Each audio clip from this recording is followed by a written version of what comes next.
La vente n'a jamais autant changé que ces dernières années. Vente à distance, spécialisation des équipes, nouvelles organisations, nouveaux outils, nouveaux KPI, tout bouge. Dans le podcast de la vente réinventée, nous adressons ces problématiques en profondeur, 2 fois par semaine, avec les acteurs de ces transformations, Head of Sales, Sales Ops et Sales Enablement des sociétés les plus innovantes dans le domaine. Bonjour à tous, je suis Gabriel Dabischwebel, fondateur de SalesDeck.io et de l'agence marketing 1 minute 30 et hôte de ce show. Tout de suite l'interview, mais juste avant, un petit mot pour vous faire découvrir SalesDeck.io, la nouvelle plateforme SaaS pour rendre vos rendez-vous commerciaux plus engageants et mieux préparés. Avec SalesDeck.io, vendez plus et plus vite en visio. Bonjour à tous, je suis ravi d'être avec Gilles Berthaud aujourd'hui. C'est le fondateur et associé et le CEO de Livestorm. Livestorm, c'est une solution que vous connaissez sûrement de visio, de webinar, qui s'est lancée avant la Covid, mais qui a explosé pendant la Covid sur un marché déjà saturé d'acteurs majeurs. Vous connaissez bien sûr Google Meet, vous connaissez Zoom, vous connaissez Teams, Microsoft Teams. Et malgré tout, Livestorm a réussi à faire son trou sur ce marché-là du webinaire et de la visio. Bravo Gilles, dis-nous comment tu as fait. Bah, merci déjà de me recevoir, c'est très gentil. Écoute, il y a pas de je dirais qu'il y a pas foncièrement de recettes magiques. Je pense qu'on a eu il y a eu aussi une bonne part de chance. On est arrivé à un moment où le marché était un petit peu vieillissant, en 2015 ou 2016 lorsqu'on arrive. Il y a une espèce de shift technologique, vers, on va dire, le browser base, le cloud base avec des technos qui sont vraiment purement navigateurs. Donc déjà, rien que d'apporter ça, c'était un vrai élément différenciateur en soi qui améliore énormément l'expérience utilisateur. Et puis après, on s'est rendu compte et on s'en rend toujours compte d'ailleurs aujourd'hui que, finalement tous les concurrents que tu cites sont très focalisés finalement sur l'expérience vidéo, mais de moins en moins sur l'expérience du job de la personne qui est derrière son écran. Ce que je veux dire par là, c'est que en tant que visio, tu vas utiliser ton outil de visio, tu vas utiliser en tant que sales, tu vas utiliser en tant que marketeur, tu vas utiliser en tant que, je sais pas, RH par exemple. Ces gens-là, ils ont un métier, ils ont des objectifs, ils ont des targets et donc in fine, ils ont besoin d'outils pour appropriés pour leur job. Donc la vidéo en soi est un médium, mais si tu es capable de leur apporter une expérience utilisateur qui vient autour de cette vidéo pour justement les aider à atteindre leur objectif, dans ce cas, tu n'es plus un outil de vidéoconférence, tu es un outil sales, tu es un outil marketing et c'est vraiment cette couche différenciatrice qu'on veut apporter, c'est l'expérience utilisateur de la personne qui est derrière son écran. Ça se concrétise comment? Ça peut être, tu vois, on va parler de virtual selling, bah, ça peut être des outils de virtual selling qui viennent s'intégrer dans l'outil. Ça peut être, des la personnalisation de landing page, personnalisation de room, faire en sorte que tout soit vraiment ultra brandé avec, ta marque, les intégrations avec les CRM et cetera et cetera. Donc vraiment tout ça qui vient vraiment, tailored un petit peu, l'expérience utilisateur. On va effectivement creuser le sujet du virtual selling et de la visio adaptée aux vendeurs. Avant ça, tu parlais de solutions web-based dans un environnement qui n'était pas nécessairement en 2015. Moi, j'ai le souvenir d'une solution que j'utilisais déjà en 2010-2011, je crois que c'est JoinMe, qui était déjà vachement innovante et qui a un peu disparu. Tu sais ce qui lui est arrivé et pourquoi elle n'a pas marché? Elle est arrivée trop tôt à son époque. Je pense que Join Me, ce qu'il faut savoir, c'est que c'était pas du WebRTC, donc c'était une techno qui était plutôt une techno VoIP, alors je crois qu'il y avait ils ont fait le changement, assez un peu plus tard, après que nous on soit arrivés, mais c'était déjà pas une techno qui était tout à fait browser based. Ils étaient browser based dans une certaine mesure, mais c'était pas foncièrement la même techno que nous on utilise et c'était un outil qui était très B2C, à la fois B2B, qui avait un positionnement qui était très, très large et que lorsqu'un Google Meet est arrivé, lorsque, Zoom s'est démocratisé, je pense qu'il y a en fait, tout cette espèce de positionnement très large, agnostique un petit peu de la cible, ça les a perdus et ils se sont fait juste rouler dessus par la concurrence et c'est ce qui s'est passé. Nous, on a pris le parti d'avoir quand même un semblant de spécialisation, ce qui nous a permis d'avoir une carte à jouer, mine de rien, qui a fait toute la différence, quoi. Ouais. Parlons maintenant de effectivement votre stratégie de spécialisation pour les sales et sur les sales. Aujourd'hui, c'est un de vos nouveaux cheval de bataille. Peux-tu nous préciser ce que vous mettez en place pour accompagner les Ouais. vendeurs? Ouais, alors typiquement, en fait, on a deux grands use cases si tu veux. On va avoir à la fois ce qu'on va appeler le webinar, donc qui est vraiment quelque chose de groupe, qui est un peu univoque, dans le sens où voilà, il y a un panel, un conférencier ou plusieurs conférenciers qui vont exposer, présenter quelque chose. Et après, tu as le côté évidemment meeting, un peu comme on fait là par exemple, lui qui est vraiment sur du virtual selling où pour le coup, moi en tant que vendeur, je te vends voilà, à Jean-Michel quelque chose qui est, mon produit, mon software, peu importe. C'est foncièrement le même use case à une échelle différente et donc de ce fait, tu vas avoir des fonctionnalités qui sont différentes. Donc par exemple, dans un truc webinar, nous, on va essayer de maximiser une seule chose qui est l'engagement. On va maximiser l'engagement des participants, mettons s'ils sont 10, 20, 30, 1000, peu importe, de faire en sorte qu'ils interagissent le plus possible avec le vendeur qui fait sa présentation pour qu'on puisse derrière enrichir le contenu et qu'il y ait quelque chose un petit peu qui fasse effet boule de neige que, tout le monde puisse bénéficier de cet engagement. C'est-à-dire que, voilà, on va avoir un chat, des sondages, des questions, on va mettre du contenu interactif, on va faire tout un tas de choses qui font que, in fine, la présentation est extrêmement riche. Ça va décupler la puissance de la présentation, ça va décupler la marque et ça ce que tu présentes et en plus, parce que les gens interagissent avec toi, ça rajoute du contenu organique quasiment par-dessus qui est vachement intéressant. Donc ça, c'est par exemple pour la partie conférence. Pour la partie meeting, si tu veux, on va avoir une approche qui est beaucoup plus process, où pour le coup, ce qui nous intéresse, c'est d'être vraiment intégré corps et âme avec les outils du vendeur. Donc ça peut être par exemple typiquement du sales deck, ça peut être s'intégrer avec un Salesforce, avec un Pardot, avec un Pipedrive, si c'est Pipedrive. Euh, on aimerait aussi, enfin, on s'intègre déjà avec des Google Docs pour que vous puissiez déjà montrer vos Google Docs si vous avez des Google Docs à montrer. Et puis, voilà, on aimerait par exemple pouvoir s'intégrer avec du Salesloft ou des choses comme ça qui sont vraiment des outils de vendeurs qu'on puisse mettre dans la plateforme et pas juste en partage d'écran, mais vraiment avoir cette espèce de cockpit à l'intérieur de Livestorm où la vidéo est quasi secondaire parce qu'in fine, ce qui importe, c'est ce qu'on vient apporter dans le back-office pour le vendeur et éventuellement pour le client. Donc on est moins sur de l'engagement, mais beaucoup plus sur de l'outillage, sur la partie plutôt virtual meeting, virtual selling. Et quand tu dis intégration, ça correspond à quoi? C'est des iframes ou de différentes autres solutions pour que le commercial et son environnement autour de lui, tu parlais de cockpit, en même temps qu'il est en discussion avec son acheteur, donc il ait Ouais, des tu tout infos compris. sur l'acheteur, ce genre de choses? Ouais, exactement, c'est ça. Tu as tout compris, il y a 2 types d'intégration. Donc en fait, tu as ce qu'on appelle des plugins. Les plugins, c'est concrètement des applications Livestorm que tu construis dans la room, dans ce fameux cockpit et qui te permettent de créer du coup du contenu ad hoc. Donc bon, il y a d'autres choses, hein, il y a Figma, il y a Miro, il y a tout un tas de types de contenus que tu peux présenter et après tu as un deuxième type d'intégration qui est pour le coup de l'enrichissement et là, c'est typiquement pouvoir connecter un, Salesforce, un Pardot comme je le disais, soit pour pouvoir importer les gens, voire même un Google Calendar, pour pouvoir importer les contacts, avoir le meeting et ensuite les repousser dans l'autre sens, vers ton CRM pour pouvoir enrichir ta fiche de ton prospect, de ton lead avec les activités que cette personne a eues pendant le live ou pendant le meeting. Et sur cette cible commerciale, vous êtes au démarrage, vous avez déjà des cas clients, quelles sont les différentes équipes qui l'utilisent, dans quel contexte? Non, ça fait maintenant un moment qu'on a alors on a le côté sales et webinar, c'est quelque chose qu'on fait depuis vraiment le jour J parce que c'est vraiment depuis le premier jour, c'est l'une de nos premières cibles.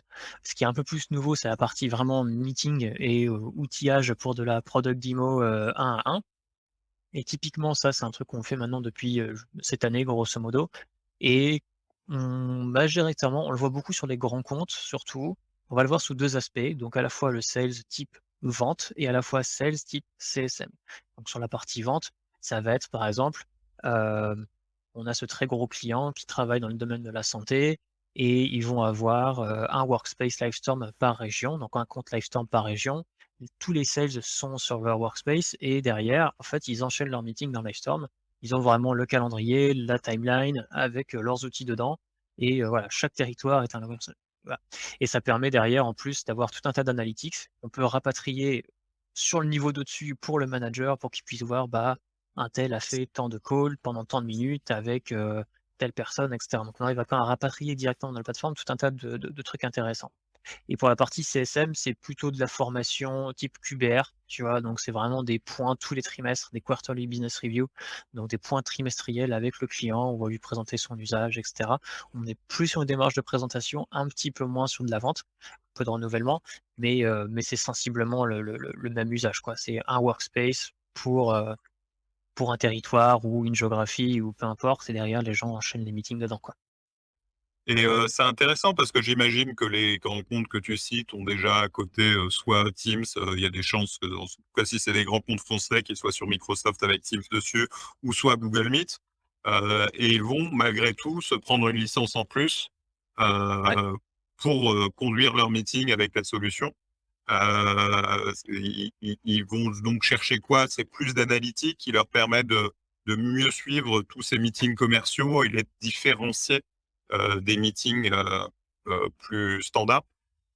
Ouais, c'est exactement ça. En fait, il y a ce qu'on voit de plus en plus chez les grands comptes, c'est qu'en fait, tu as une dissociation de plus en plus entre ce que tu dis en interne et ce que tu dis en externe. En fait, il y a un truc qui s'est passé, je pense, pendant le Covid, qui est que tout le monde s'est suréquipé. D'ailleurs, on le voit, hein, il y a une momentum de marché qui est pas le même sur la vidéoconférence. Tout le monde s'est quasiment équipé. Il y a eu une grosse spike, donc c'est typiquement ce qu'on est en 2020, un peu en début 2021, donc grosse spike d'équipement où les gens n'avaient pas de solution. Du coup, maintenant, tout le monde a une solution. Mais tous les gens, et surtout les grands comptes, se rendent compte en fait que c'est bien d'avoir une solution, sauf que cette solution, elle est très agnostique et donc assez peu spécialiste. Et donc il y a toutes sortes de use cases où ça va marchouiller, mais ça va pas être idéal, quoi. C'est la bonne analogie, c'est comme je te disais, tu utilises, Excel pour faire ton CRM. Ça peut marcher, ça se fait, c'est juste pas pratique, quoi. Et en fait, on se rend compte de ça sur la vidéoconférence, sur des usages externes, de plus en plus, en tout cas sur la partie meeting, qu'on tend à aller vers, cette espèce de besoin d'avoir un outil qui est vraiment fait pour mon usage en tant que sales, en tant que marketeur, voilà. Donc ils vont avoir besoin d'analytics, c'est la première chose. Ils vont avoir besoin de connecteurs avec les outils qu'ils utilisent. Microsoft Teams, par exemple, ne s'intègre pas avec Pardot, et parce que c'est normal, ils sont Microsoft Dynamics. Tu vas avoir, des outils ils vont avoir besoin aussi de personnalisation, mais pas juste de petites per quelque chose de très extrême. On est quasiment proche de la marque blanche dans ces cas-là, avec, des cadences d'email qui sont, à leur goût, avec des templates qui sont à leur goût, avec les rooms, donc, le live avec leurs couleurs, leur logo. Donc on est vraiment sur une expérience qui est extrêmement customisable, ce qui est normal parce que tu vends, donc tu montes ta marque. Et du coup, donc ça, c'est vraiment les 3 aspects qui viennent chercher chez nous. Très bien. Hem et tu parlais de workspace, c'est-à-dire que c'est pas un compte par utilisateur, mais c'est plus un compte pour un département? Exactement, tu vas avoir en fait un Lawexam Workspace, c'est tu crées ton compte et tu peux, en fait, qu'il y ait un compte d'entreprise et derrière tu vas pouvoir inviter des gens, donc après libre à toi de le gérer un peu comme tu veux. Soit tu décides que en fait ce workspace c'est un territoire, soit c'est toute ta boîte. Plus la boîte est petite en général, plus c'est toute ta boîte, plus la boîte est grosse, plus ce sont des territoires. Et après derrière on peut faire la liaison entre tous ces workspaces pour créer une espèce d'univers cohérent si tu veux. D'accord. Est-ce que, sur ce type de solution, aujourd'hui, votre implantation, elle a commencé en France, mais vous êtes déjà présent, dans d'autres pays. Est-ce que sur ces démarches de virtual selling, de vente à distance, vous arrivez aussi à vous implanter à l'étranger? On a toujours eu, une empreinte à l'étranger. Aujourd'hui on a ce qu'on fait en France, c'est environ 40, parfois un peu moins, parfois un peu plus selon les quarters, mais c'est en autour de 40, et tout le reste, en fait, c'est à l'étranger avec une très forte empreinte en Europe. En incluant la France, on fait, grosso modo 70-75 de notre chiffre en Europe et notamment en Europe de l'Ouest, Europe du Nord, Europe centrale. Et c'est donc on est très international et on est les 30 restants étant, l'Amérique du Nord, Amérique centrale et quelques niches en APAC, mais surtout l'Amérique du Nord. Et ce qui est assez intéressant, c'est que ce côté virtual selling, on le voit beaucoup on le voit beaucoup aux États-Unis. C'est juste qu'ils sont bien plus en avance que nous et que les requirements sont pas du tout les mêmes. Ils vont avoir tout un tas de requirements technologiques sur le niveau d'intégration, ce genre de choses, de connecteurs. Et alors qu'en Europe, on le voit aussi et bizarrement beaucoup chez les grands comptes, un petit peu moins chez les petits comptes et mais pour le coup, les requirements sont plus faibles. Plutôt sur, voilà, je veux vendre, je veux de la personnalisation, je veux de l'analytique et ça s'arrête à peu près là. Et après derrière, on peut avoir, des choses un peu plus exotiques, mais aux États-Unis, ce qu'on voit surtout, c'est le besoin technologique de s'intégrer, vraiment faire corps avec le commercial et avec sa stack surtout, quoi. Ouais, ils ont une grosse stack de sales enablement, donc il faut réussir à s'intégrer dedans, à naviguer et ils vont avoir déjà pas mal bossé sur Zoom, sur ces intégrations-là, non? Ouais, alors, ça dépend parce que du coup, enfin, Zoom propose quelques intégrations de ces enablement, mais finalement, en réalité, c'est beaucoup de souvent ce que font les commerciaux là-bas, c'est qu'ils vont default sur des les équipes vont par défaut aller chercher des outils commerciaux qui sont très répandus, très communs. Par exemple, tu vois, typiquement, tout le monde finit par un jour ou l'autre par utiliser Marketo, Pardot et Salesforce parce que in fine, c'est un petit peu ce que tout le monde c'est le numéro un avec lequel les gens s'intègrent. À partir du moment où tu as des choses un peu plus exotiques comme du Pipedrive ou d'autres CRM ou des outils de sales enablement qui sont pas très connus, bah, c'est difficile pour eux de s'intégrer. Parce qu'en fait, les plateformes de vidéoconférence, elles s'embêtent pas trop, elles vont surtout aller s'intégrer avec ces 4 là, Salesforce, Pardot, Marketo et je sais pas quoi, et ça va s'arrêter là. Donc en fait, oui, la vidéoconférence, et ça, je pense que c'est surtout vrai pour Zoom et beaucoup moins pour le reste, le fait plutôt bien sur le marché US, mais il y a un vrai manque aujourd'hui, à mon sens, de ouais, d'avoir une vraie marketplace où tu peux t'intégrer avec n'importe quel outil commercial. Aujourd'hui, c'est très, très, très enfin, c'est quasiment pas présent, en fait, tu vois? Pour les outils de vidéoconférence, et ça, c'est un peu le truc qu'on aimerait résoudre aussi, se créer vraiment une marketplace d'outils, d'intégration, de connecteurs avec, n'importe quel outil sales, n'importe quel outil marketing pour que ce soit vraiment, quelque chose qui soit largement utilisé, largement adopté, quoi, et pas juste pour les gens qui utilisent Salesforce parce que c'est pas foncièrement la majorité.